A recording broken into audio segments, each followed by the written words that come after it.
चला तर मंडळी, आज बनवूयात बिना पाकाचे तिळगुळ लाडू। त्यासाठी 1 वाटी तीळ, 1 वाटी शेंगदाणे घेतलेले आहेत। पॅन चांगला गरम करून त्याच्यामध्ये तीळ घालून घेतले। आता तीळ चांगले भाजून घ्यायचे नाही आहेत बरं का, फक्त गरम करून घ्यायचे। शेंगदाणे मी अगोदरच चांगले खरपूस भाजून घेतलेले आहेत। तुम्ही घेतले नसतील तर तिळाबरोबर भाजले तरीही चालेल।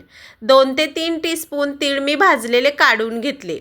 आता ज्या वाटीने तीळ घेतले होते त्या वाटीने 1 वाटी गूळ घेतलेला आहे बारीक चिरून। आता एक मिक्सरचं मोठं भांडं घ्यायचं, त्याच्यामध्ये भाजलेले तीळ, भाजलेले शेंगदाणे घ्यायचे आणि मिक्सर चालू बंद करत करत जाडे भरडे वाटून घ्यायचे। शेंगदाणे तीळ जाडे भरडे वाटून घेतले की यामध्ये गूळ घालून घ्यायचा। 1 वाटी गूळ बारीक चिरून घेतला होता तो यामध्ये घालून घ्यायचा। तीळ शेंगदाणे सगळं अगदी व्यवस्थित मिक्स करून घ्यायचं। गूळही त्याच्यासोबत व्यवस्थित मिक्स करून घ्यायचा आणि भांड्याचं झाकण लावून मिक्सर मगाशी जसं चालू बंद करत फिरवून घेतलं तसंच हे फिरवून घ्यायचं।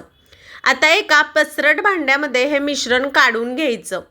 गुळाचं, तिळाचं, शेंगदाण्याचं जे प्रमाण सांगितलं आहे मी त्या पद्धतीने तुम्ही घेऊन लाडू केले तर माझ्या लाडूसारखे छान होतील। चला आता लाडू वळून घेऊयात।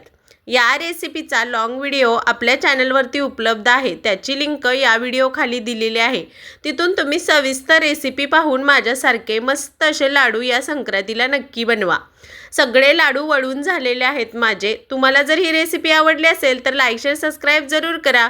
Bye bye, like share subscribe.